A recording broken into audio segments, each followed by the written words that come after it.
আজকে পড়ালাম dengue fever. It is related to arbovirus family, cause হচ্ছে ফ্ল্যাভিভাইরাস বা ডেঙ্গু ভাইরাস। তো মোড অফ ট্রান্সমিশন হচ্ছে ভাইরাস হচ্ছে যে এডিস এজিপ্টি মসকিউটো, এটাকে আমরা হচ্ছে কি ডে টাইম ফিভারও বলি। ইনকিউবেশন পিরিয়ড হচ্ছে যে 5 to 7 ডেজ বা ম্যাক্সিমাম দেখা গেলে লোয়েস্ট আর ম্যাক্সিমাম দেখা 3 to 10 ডেজ। এবার হচ্ছে ভেক্টরসের নাম হচ্ছে এডিস এজিপ্টি। রিজার্ভার থাকছে এখানে ম্যান অ্যান্ড মসকিউটো। আমরা ডেঙ্গু ফিভারকে অলসো নোন হচ্ছে ব্রেক বোন ফিভার, বিকজ হচ্ছে it is effect joint and হচ্ছে বোন, কজ হচ্ছে সিভিয়ার পেন।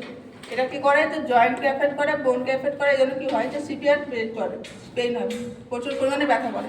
সাইন সিমটমস হচ্ছে যে ক্লাসিক্যাল সাইন সিমটমস দেখা যায় ফিভারের ক্ষেত্রে, ব্রেক বোন ফিভারের ক্ষেত্রে যেমন দেখা যায় যে মাসাল পেন, মাংসপেশিতে ব্যথা করে, জয়েন্টের পেন হয়, তারপরে বোন পেন হচ্ছে যে কি হাড়ে হচ্ছে যে ব্যথা করবে।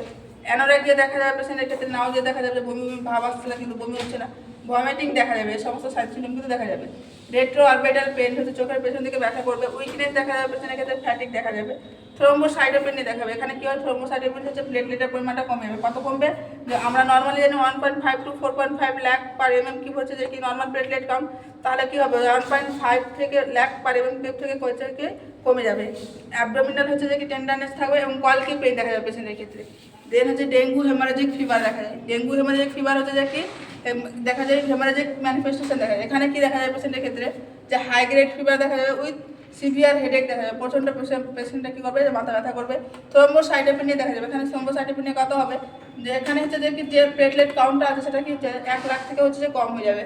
তারপরে এখানে যে স্কিন রয়েছে, স্কিনে কি করা যাবে দেখা যাবে যে পিন পয়েন্ট রেড ডট দেখা যাবে ওভার দ্য স্কিনে দেখা যাবে।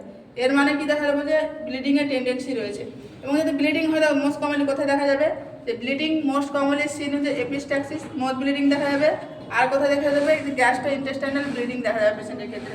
পেশেন্টের কি হয় যে একাইমোসিস বলি, একাইমোসিস আর প্রেজেন্ট। একাইমোসিস কাকে বলি যে ব্লু ডিসকালারেশন অফ স্কিনকে আমরা কি বলছি একাইমোসিস বলছি।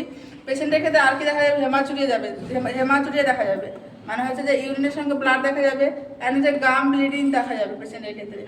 দেন হচ্ছে যে ডেঙ্গু শক সিমটম দেখা যায়।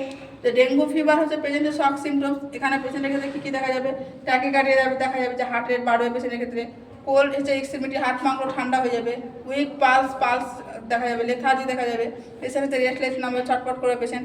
হাইপোটেনশন হবে পেশেন্টের ক্ষেত্রে কী হবে যে ব্লাড প্রেশার কম হবে এবং পালস প্রেশার ডিক্রিজ হবে। পালস প্রেশার আমরা কীভাবে বার করি যে সিস্টোলিক ব্লাড প্রেশার মাইনাস হচ্ছে ডায়াস্টোলিক ব্লাড প্রেশার দিয়ে পালস প্রেশার হবে, সেই পালস প্রেশার কী হবে যে ডিক্রিজ হয়ে যাবে। পেশেন্টের ক্ষেত্রে ডিসওরিয়েন্টেশন হবে, কনফিউশন হবে, পেশেন্টের ক্ষেত্রে হচ্ছে যে কনভালশন হবে, কোমা এবং ডেথ, সমস্ত সাইন পেশেন্টের ক্ষেত্রে দেখা যাবে। আজকে